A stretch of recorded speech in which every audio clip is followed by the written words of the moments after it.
वो हर पल हमें संदेश देता है, मगर शायद हम ही हैं जो उसे पहचान नहीं पाते। ये कहानी एक ऐसे आलसी लड़के की है जो अपना पेट भरने के लिए हमेशा कोई ना कोई आसान तरीका खोजता था। वो हमेशा यही सोचता था कि उसे कोई काम ना करना पड़े, मेहनत ना करनी पड़े। मेहनत करना उसे पसंद नहीं था। एक बार खाने की तलाश में वो चारों तरफ भटक रहा होता है और भटकते भटकते उसकी नजर पास के बागीचे में पड़ती है। वो देखता है कि इस बागीचे में बहुत सारे फल लगे हुए हैं।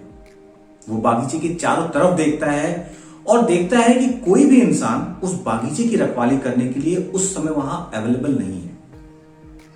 वो सोचता है कि क्यों ना इस बागीचे से कुछ फल चुरा लिए जाए, और ये सोचते हुए वो उस बागीचे के अंदर चला जाता है। जैसे ही वो फल तोड़ने के लिए अपना हाथ बढ़ाता है, पीछे से बागीचे का मालिक उसे देख लेता है और वो उस आलसी लड़के की तरफ चिल्लाता है और उसे पकड़ने के लिए उसकी तरफ भागता है।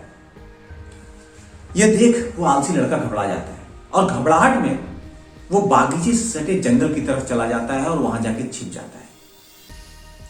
काफी देर वो वहां छिपा रहता है और काफी देर के बाद वो आसपास देखता है तो उसे वो बागीचे का मालिक वहां नहीं दिखता।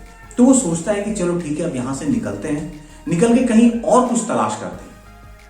जैसे ही वो वहां से निकलता है तो वो क्या देखता है कि एक लोमड़ी जिसके सिर्फ 2 ही पैर है, वो घिसटते हुए रेंगते हुए आगे की तरफ जा रही है। वो सोचता है कि ये लोमड़ी 2 पैरों से जिंदा कैसे है। 2 पैरों से ना तो ये अपने लिए शिकार कर सकती है, ना ही इस जंगल में जो जंगली जानवर है उससे अपना बचाव कर सकती है। वो यही सोच रहा होता है तो वो अचानक से क्या देखता है कि दूसरी तरफ से शेर उसकी तरफ आ रहा होता है, उस लोमड़ी की तरफ आ रहा होता है और उस शेर के मुंह में मांस का टुकड़ा होता है। शेर को देख वहां पे जितने भी जानवर होते हैं वो भागने लगते हैं। ये जो आलसी लड़का होता है ये भी पास के पेड़ पे जाके चढ़ जाता है, मगर उसके बाद जो वो देखता है तो अपनी आंखों पर वो भरोसा नहीं कर पाता। वो देखता है कि शेर उस लोमड़ी के पास आता है और उसके मुंह में जो मांस का टुकड़ा होता है वो उस लोमड़ी के पास रखकर वापस चला जाता है। ये देख वो आलसी लड़का काफी खुश होता है। वो सोचता है कि भगवान के पास हर किसी के लिए कोई ना कोई प्लान है। उन्होंने अगर भूख दिया है तो उस भूख को मिटाने के लिए कोई ना कोई व्यवस्था भी वो करेंगे। वो सोचता है कि मेरे लिए भी भगवान के पास कोई ना कोई प्लान जरूर होगा, और वो उस जंगल से निकलता है और जाके एक जगह बैठ जाता है इस तलाश में, इस सोच में कि कोई इंसान आएगा और उसे भी खाना दे देगा। कई घंटे निकल जाते हैं मगर कोई भी इंसान नहीं आता। 2 दिन निकल जाते हैं मगर कोई भी उसे खाना देने नहीं आता। फाइनली जब भूख उससे कंट्रोल नहीं होता तो वो फिर से खाने की तलाश में निकलता है। काफी दूर जाने के बाद एक साधु महात्मा उससे मिलते हैं। वो साधु महात्मा को सारी घटनाएं बताता है। साधु महात्मा के पास जो भी खाने का होता है उस लड़के को दे देते हैं और लड़का खाना खा लेता है।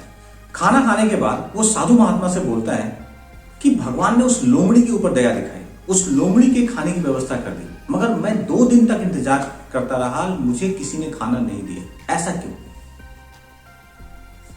साधु महात्मा मुस्कुराते हैं और कहते हैं कि तुमने सही कहा था। भगवान के पास हर किसी के लिए कोई ना कोई प्लान जरूर है और वो तुम्हारे लिए भी कोई ना कोई प्लान सोच रखा है, मगर शायद तुमने उसके संदेश को, उसके इशारे को गलत समझा। वो तुम्हें लोमड़ी नहीं बनाना चाहता है, वो तुम्हें शेर बनाना चाहता है जो अपना शिकार खुद करे और लोगों की मदद करे। सो कहानी का जो मैसेज है वो यही है कि हमें अपनी जरूरतों के लिए, अपने सपनों के लिए खुद ही काम करना पड़ेगा, खुद ही मेहनत करनी पड़ेगी। कोई और आके हमारी जरूरतों को, हमारे सपनों को पूरा नहीं करेगा। So that's it in this video. Good luck, love you all.